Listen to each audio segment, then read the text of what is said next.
As-tu déjà ressenti une colère si intense qu'il t'était impossible de te contrôler après les paroles ou les actes blessants de quelqu'un? Y a-t-il des jours où un simple regard ou une remarque désinvolte te donne l'impression que le monde entier te rejette? Dans notre société moderne, rapide et exigeante, il est facile de se laisser emporter par un tourbillon d'émotions négatives, des petites contrariétés à la colère accablante. Mais est-il réellement possible de rester imperturbable, d'empêcher les autres de troubler notre paix intérieure? Pouvons-nous aspirer à une vie sereine, affranchie de l'emprise émotionnelle des autres? Le stoïcisme, une école de pensée ancienne, mais profondément puissante, offre des réponses intemporelles à ces questions.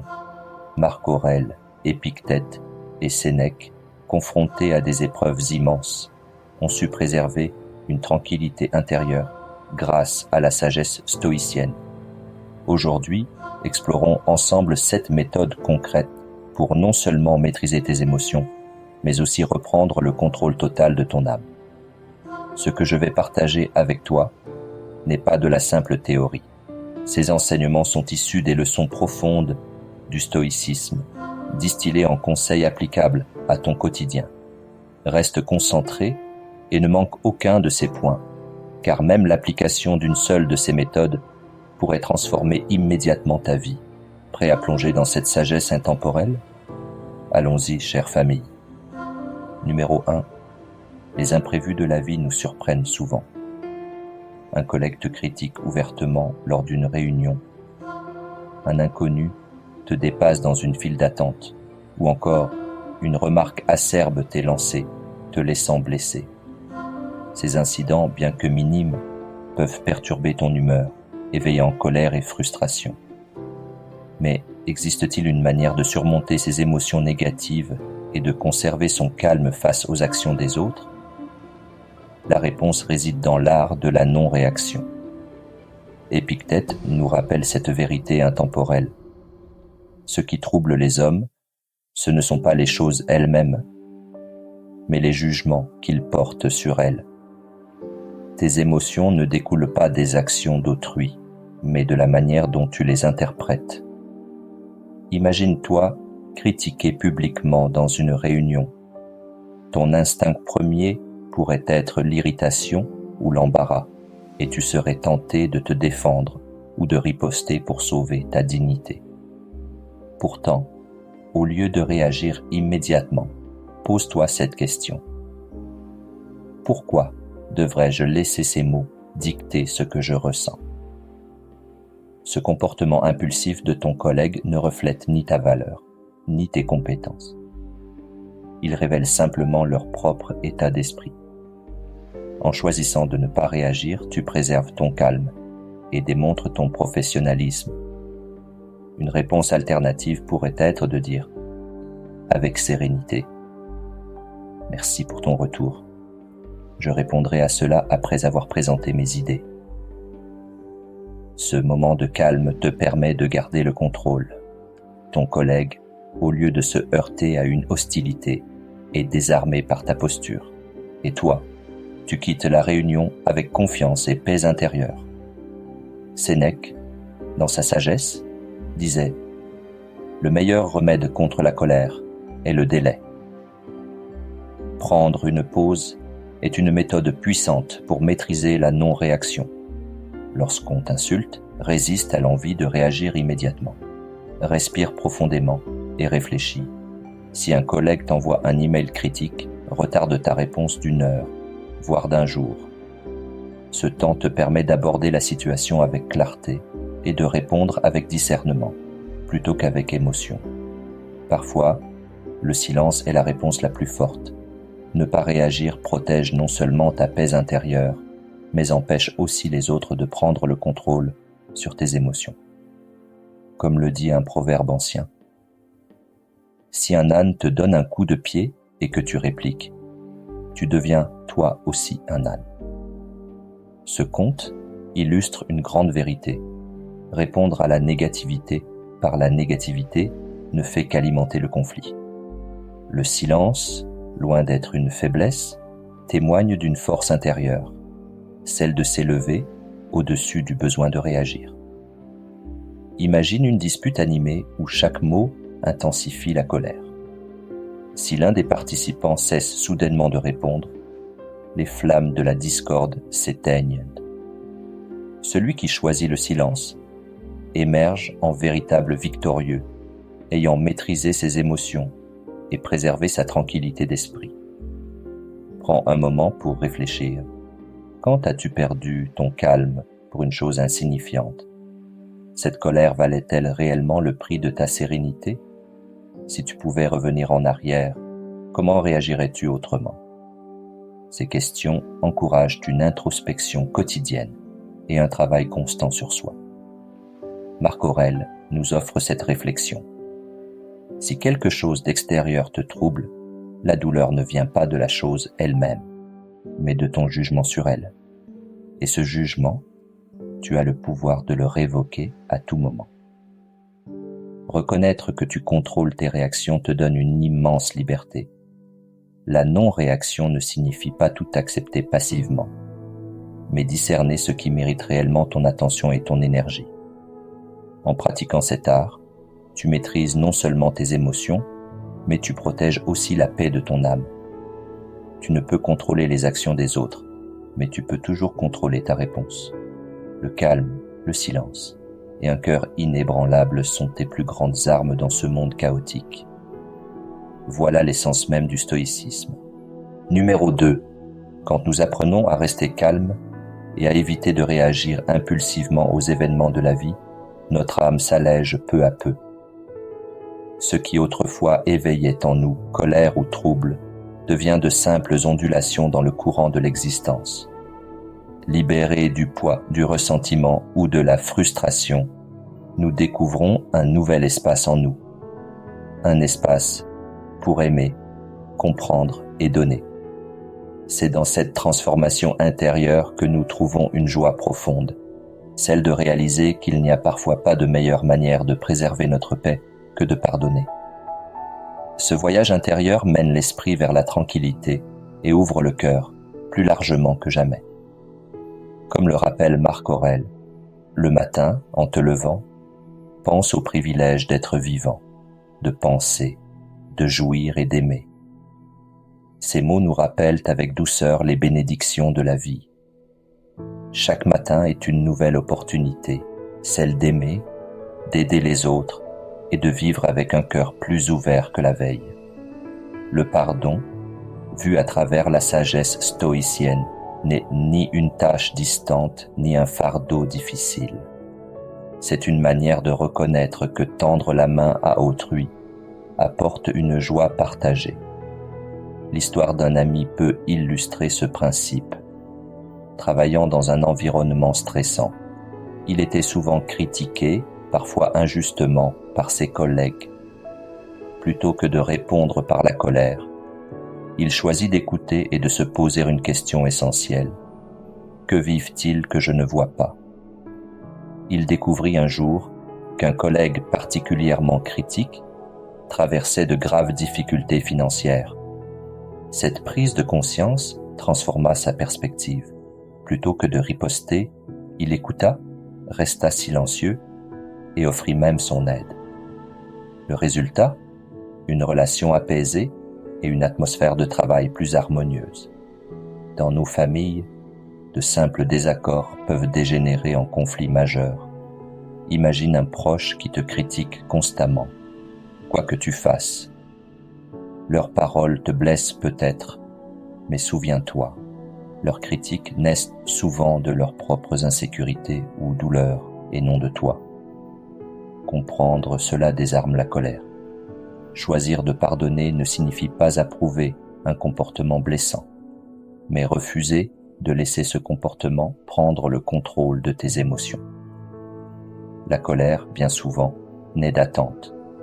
Nous attendons des autres qu'ils agissent selon nos propres idées de ce qui est juste. Mais le monde est imparfait, et chacun porte des fardeaux invisibles. Reconnaître cela dissout nos attentes. Et sans attente, la colère n'a plus de raison d'exister. Le pardon a une beauté unique. Il nous libère non seulement de la colère, mais il nous apporte également une joie authentique et un profond soulagement. Rappelle-toi d'une fois où tu as aidé quelqu'un sans attendre quoi que ce soit en retour. Que ressentais-tu? Une paix et un sens profond de plénitude, n'est-ce pas? Épictète l'a dit avec justesse. Nul homme n'est libre s'il ne sait se maîtriser. Pardonner, c'est non seulement donner, mais aussi reprendre le contrôle de ses émotions. C'est un état de liberté spirituelle qu'aucune richesse matérielle ne peut acheter. Même la recherche moderne confirme cette sagesse ancienne. Les personnes qui pratiquent régulièrement des actes de bonté et d'altruisme rapportent des niveaux de bonheur plus élevés. Le stoïcisme, avec ses enseignements millénaires, a toujours compris cette vérité. Le pardon n'est pas seulement une vertu morale, c'est aussi un chemin vers une vie plus pleine et plus riche de sens.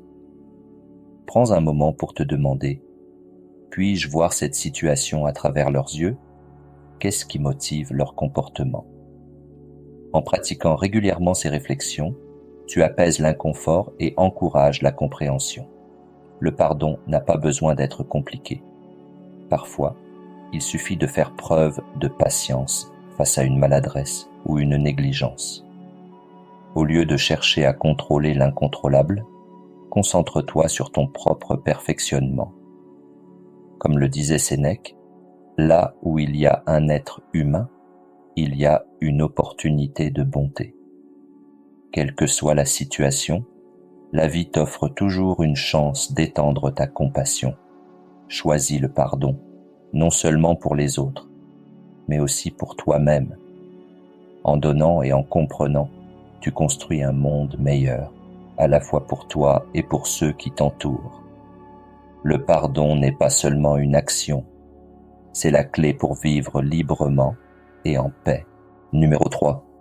Un des principes fondamentaux du stoïcisme et clé pour atteindre la paix intérieure repose sur l'acceptation sincère et entière de ce que la vie place sur notre chemin.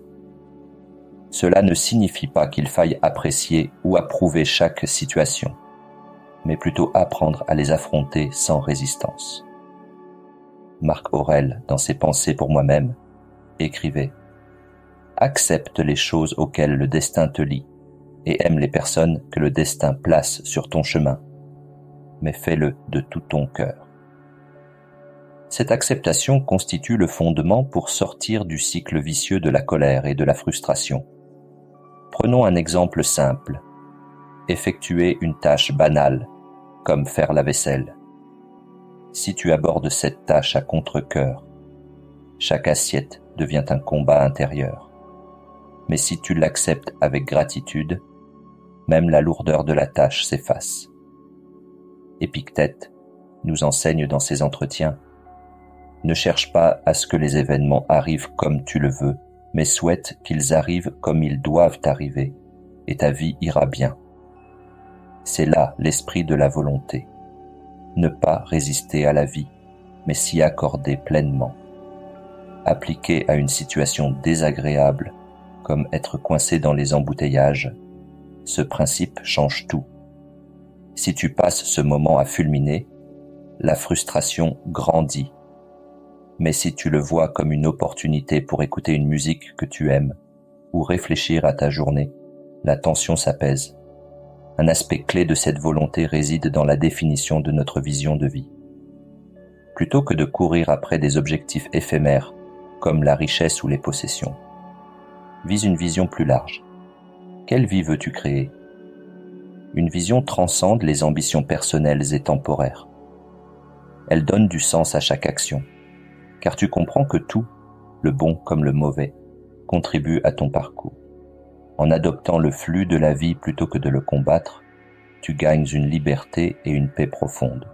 Considère un autre exemple. Accomplir une tâche professionnelle sous contrainte peut sembler lourd et pénible. Mais si tu choisis volontairement d'aider un ami ou de t'engager pour une cause, même un effort difficile devient épanouissant. La différence réside dans ton attitude. Je choisis de faire ceci, devient ton paradis, alors que je dois faire cela devient ton enfer. Applique cette perspective à ton quotidien. Lorsqu'une personne te dit quelque chose d'offensant, tu as deux choix. Tu peux laisser ces paroles gouverner tes émotions et réagir avec colère. Ou bien tu peux voir cela comme une opportunité pour pratiquer la volonté. Rappelle-toi, cette personne agit selon sa nature, mais je choisis de ne pas laisser cela troubler la mienne. Accepter la vie telle qu'elle se présente ne signifie pas renoncer à t'améliorer ou à transformer ton environnement. Cette attitude allège la pression et te permet de te concentrer sur ce que tu peux changer.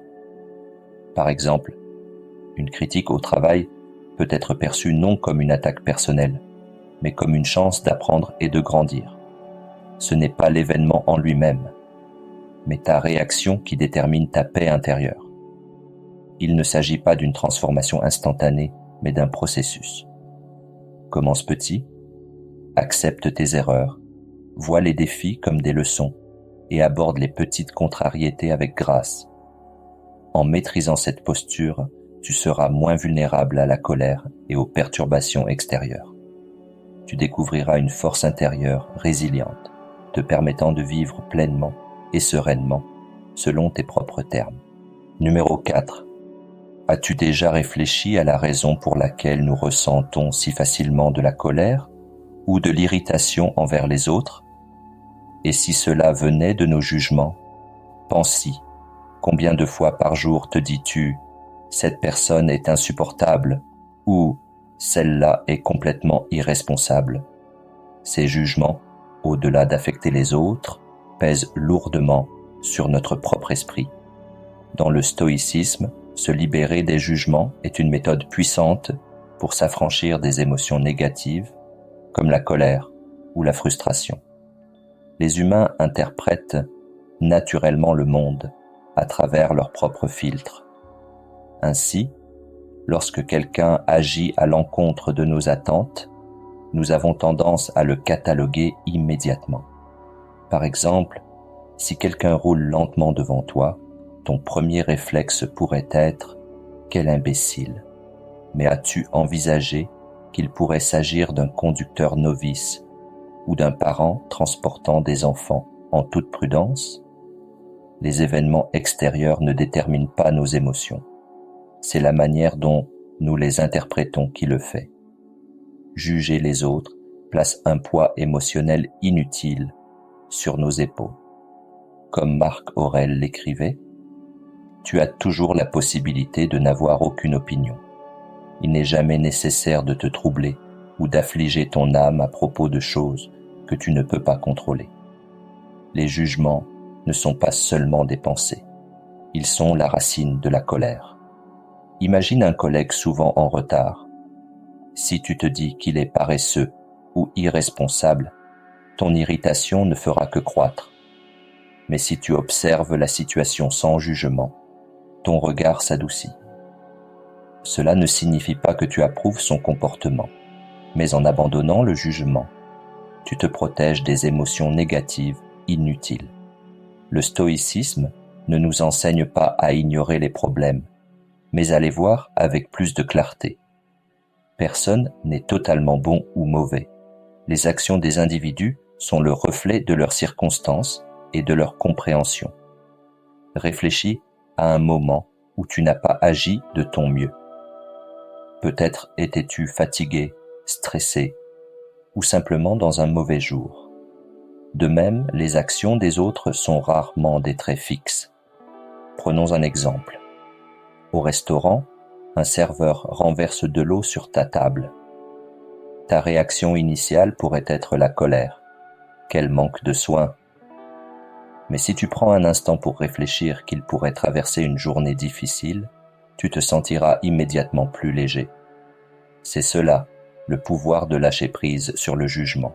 Cela te libère de l'inconfort et favorise une empathie plus profonde envers ceux qui t'entourent. Lâcher prise sur le jugement ne signifie pas excuser les torts. Cela signifie refuser de laisser les actions des autres gouverner tes émotions. Comme l'écrit Marc Aurèle, La meilleure vengeance est de ne pas ressembler à celui qui t'a causé du tort.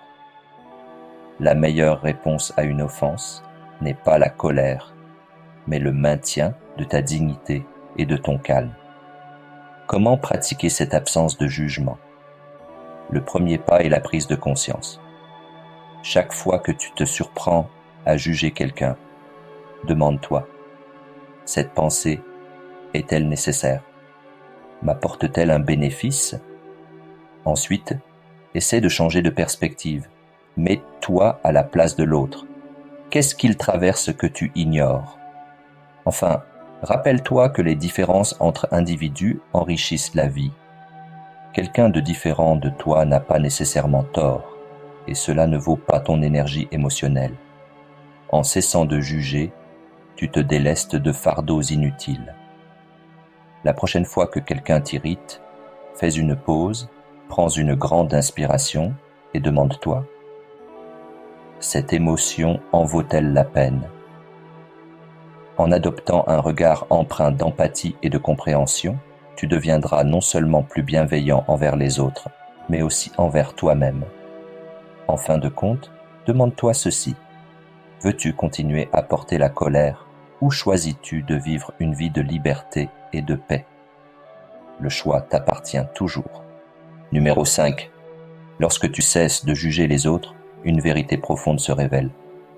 Une grande partie de notre frustration et de notre colère vient de nos attentes envers les autres et le monde, des attentes souvent irréalistes. Pourtant, le monde ne fonctionne pas selon nos désirs. Les gens, avec toute leur complexité, agissent en fonction de leurs propres raisons, souvent au-delà de notre compréhension.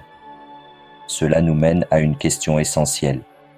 Avons-nous réellement besoin de tout contrôler pour trouver la paix, ou cette paix découle-t-elle du lâcher-prise?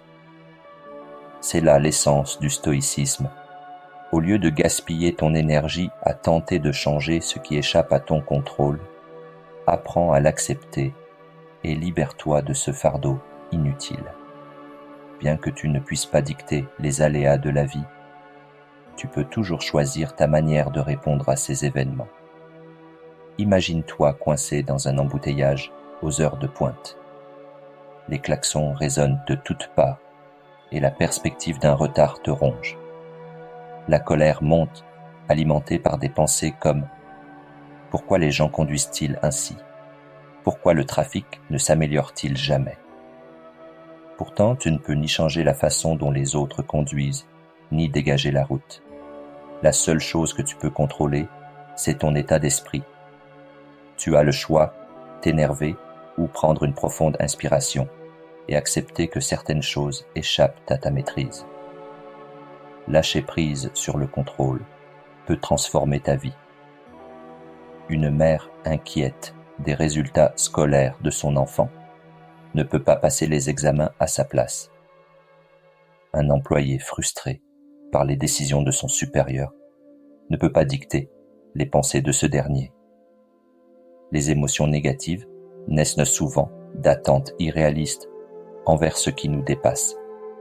Quand la réalité ne répond pas à ces attentes, la déception s'installe.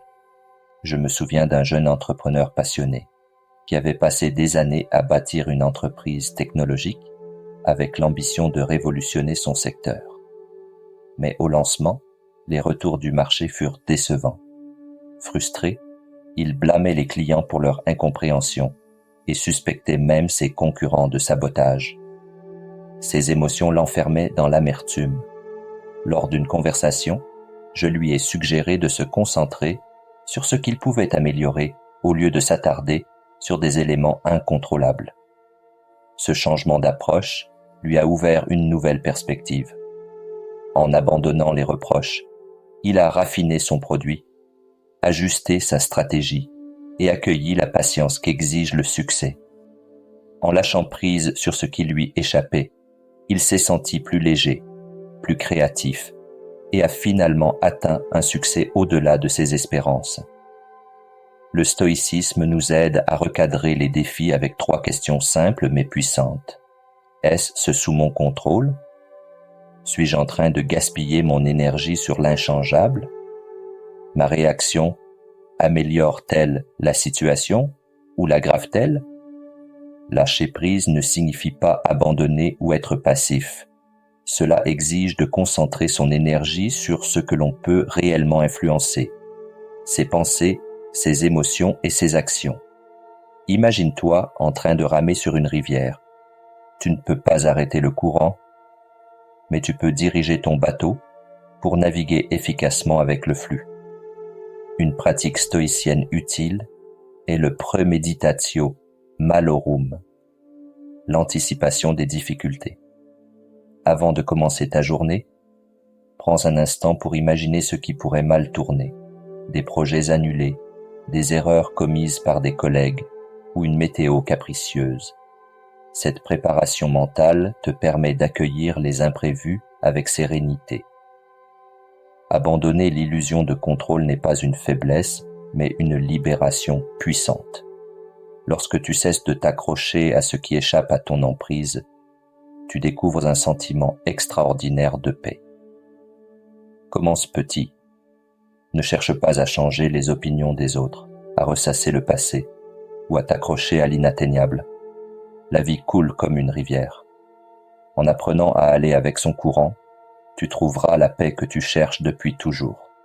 Numéro 6. Dans la vie, aucun de nous ne peut échapper aux moments de frustration ou de colère, notamment lorsque les autres ne se comportent pas comme nous l'attendons.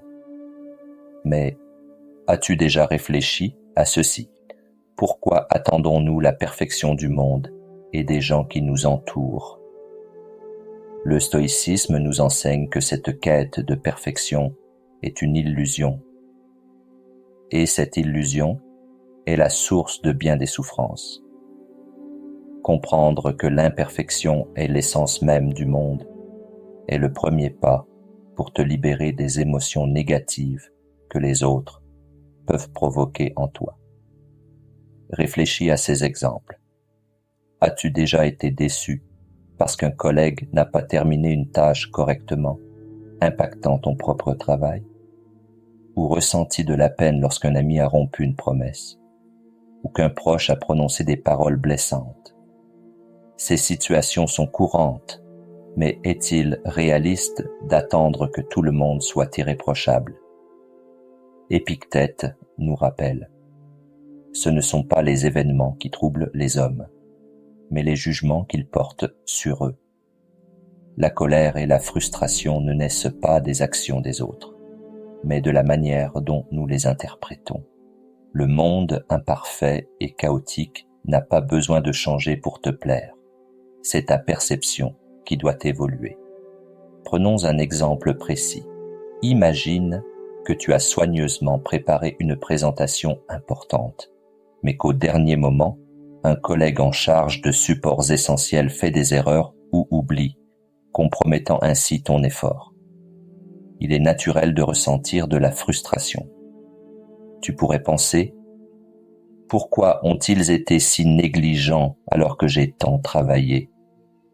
Mais, vu à travers le prisme du stoïcisme, tu constateras que leur erreur échappe à ton contrôle. La colère ne fera qu'aggraver la situation. Au lieu de les blâmer, pose-toi cette question. Que puis-je faire maintenant pour rectifier le tir? Une telle approche non seulement apaise tes émotions, mais te permet aussi de trouver des solutions plus efficacement. Marc Aurèle écrivait: commence chaque journée en te disant: aujourd'hui, je rencontrerai l'ingratitude, l'insolence, la déloyauté, la malveillance et l'égoïsme. Tout cela est dû à l'ignorance de ce qui est bien ou mal. Ce n'est pas du pessimisme, mais du réalisme, qui te permet d'affronter les difficultés avec un esprit calme et stable. Dans les moments du quotidien, accueillir l'imperfection peut transformer tes réactions. Lorsqu'une promesse est rompue, au lieu de céder à la colère, rappelle-toi que la personne en face est humaine et peut traverser des luttes invisibles. Si tu te sens mal compris, reste calme et cherche à clarifier plutôt que de tirer des conclusions hâtives. Et face à la rudesse ou à la critique, demande-toi: Cela me nuit-il réellement? Ou est-ce ma propre interprétation qui me fait souffrir? Accepter l'imperfection ne signifie pas renoncer à s'améliorer ou à améliorer le monde. Au contraire, cela te libère. Lorsque tu cesses d'exiger des autres qu'ils se comportent comme tu le souhaites, tu te libères de la déception et peux te concentrer sur ce qui compte vraiment. Dans nos relations, nous attendons souvent de nos proches qu'ils nous comprennent parfaitement, mais même ceux qui t'aiment profondément ne peuvent toujours deviner tes émotions ou besoins. Plutôt que de leur en vouloir, demande-toi, puis-je communiquer plus clairement pour favoriser une compréhension mutuelle? Cette approche non seulement réduit les insatisfactions, mais renforce également l'empathie. En acceptant vraiment les imperfections du monde, un collègue négligent, un ami inconsidéré ou même un inconnu désagréable deviennent des occasions de pratiquer la patience et la compassion. Demande-toi, n'ai-je jamais commis d'erreur? Si je veux que les autres me pardonnent, pourquoi ne pourrais-je pas leur accorder ce même pardon? Comme l'écrivait Sénèque, celui qui est courageux est libre. Faire face à l'imperfection exige du courage, mais ce courage ouvre la voie à une liberté intérieure. La vie n'a pas besoin d'être parfaite pour que tu y trouves le bonheur. Lorsque tu cesses d'attendre la perfection des autres ou du monde, tu te libères du fardeau de la colère.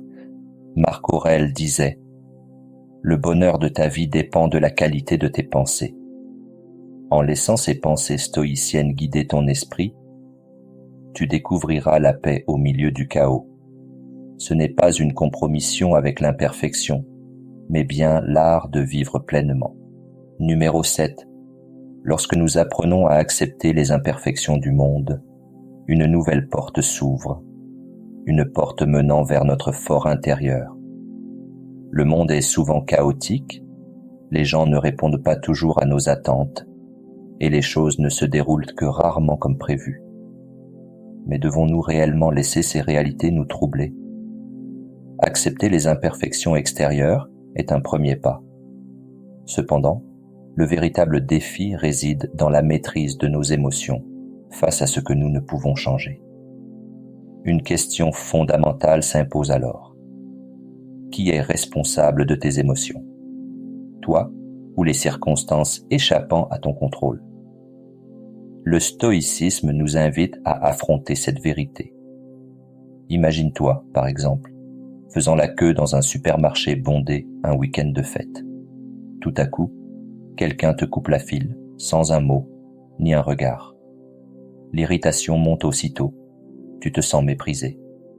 Tu pourrais réagir par la colère, murmurer des reproches ou ruminer ce ressentiment pour le reste de la journée. Mais une autre option s'offre à toi. Tu peux prendre une pause et te demander: le comportement de cette personne mérite-t-il vraiment de sacrifier ma paix intérieure? Ils ont peut-être tort, mais tes émotions t'appartiennent. Pourquoi leur donner le pouvoir de dicter ce que tu ressens? Si tu choisis le calme, quelque chose d'extraordinaire se produit, l'irritation disparaît. La file reste peut-être un peu plus longue, mais ta sérénité demeure intacte. Cet incident anodin devient alors un simple moment dans ta journée, au lieu d'une étincelle déclenchant une cascade d'émotions négatives. Dans notre quotidien, nous confions souvent nos émotions aux autres, parfois sans le savoir. Une critique, une insulte ou une indifférence suscite instinctivement de la douleur, de la colère ou du découragement. Mais pose-toi cette question: pourquoi permettre aux mots ou aux actions d'un autre de déterminer mon humeur? Marc Aurèle, empereur et philosophe stoïcien, disait avec sagesse: tu as pouvoir sur ton esprit, non sur les événements extérieurs. Prends conscience de cela et tu trouveras la force. Ces mots nous rappellent une vérité essentielle. Si nous ne pouvons pas contrôler les autres, nous pouvons toujours choisir notre réaction. Pense, par exemple, à un moment où tu as été critiqué de manière injuste au travail. La colère semblait peut-être inévitable, mais si tu avais rappelé que ta valeur ne dépend pas de l'opinion des autres, tu aurais pu te libérer de leur influence sur tes émotions. Mais comment atteindre cette maîtrise? Commence par pratiquer le pouvoir de la pause. Face à une situation perturbante, demande-toi: suis-je en train de réagir de manière excessive? Cela vaut-il la peine de perdre ma paix intérieure? Une pause, si brève soit-elle, crée un espace entre le déclencheur et ta réponse, te donnant l'opportunité de choisir le calme au lieu du chaos. Une autre méthode puissante, ancrée dans le stoïcisme, est de tenir un journal de tes émotions. Chaque soir, prends quelques minutes pour réfléchir. Qu'est-ce qui m'a contrarié aujourd'hui? Comment ai-je réagi? Aurais-je pu répondre autrement? Avec le temps, cette pratique t'aide à identifier des schémas émotionnels et à bâtir la discipline nécessaire pour les gérer. Prendre la responsabilité de tes émotions est la clé d'une vie plus sereine. Personne ne peut te rendre en colère ou te blesser, sauf si tu leur en donnes le pouvoir. Marc Aurèle écrivait également: si quelque chose d'extérieur te cause du trouble, ce n'est pas la chose elle-même qui te dérange, mais le jugement que tu portes sur elle. Et ce jugement, tu as le pouvoir de le révoquer à tout moment. Protéger ta paix intérieure signifie que rien ni personne ne peut véritablement troubler ton esprit. Cette perspective te parle-t-elle? Si oui, prends un moment pour partager tes réflexions ou expériences en commentaire. Et si tu vois les choses différemment, ton point de vue pourrait nourrir une discussion enrichissante pour tous. Nous venons d'explorer ensemble 7 moyens essentiels pour préserver une paix intérieure durable et rester imperméable à la colère ou à l'agacement suscité par autrui. Ces principes ne sont pas de simples abstractions philosophiques, mais de véritables boussoles, nous orientant vers une liberté intérieure authentique. En adoptant l'acceptation, vous apprenez à vous harmoniser avec la vie. En abandonnant vos jugements, vous vous libérez du poids des préjugés. Renoncer au contrôle, accueillir l'imperfection, assumer la responsabilité de vos émotions et pratiquer la non-réactivité. Tous ces pas vous rapprochent de la maîtrise de vous-même. Et sur ce chemin, la joie et la compassion deviennent les plus beaux cadeaux que vous puissiez offrir, non seulement aux autres, mais aussi à vous-même. Si cette vidéo vous a été utile et que vous ne l'avez pas encore aimée, prenez un instant pour le faire. Cela nous aide vraiment à diffuser ces valeurs positives. N'hésitez pas à partager cette vidéo avec vos proches. Parfois, un simple message peut illuminer la journée de quelqu'un. Enfin, assurez-vous de vous abonner à la chaîne pour ne rien manquer des prochains contenus inspirants. Merci d'être ici, chère famille, et à très bientôt dans une prochaine vidéo.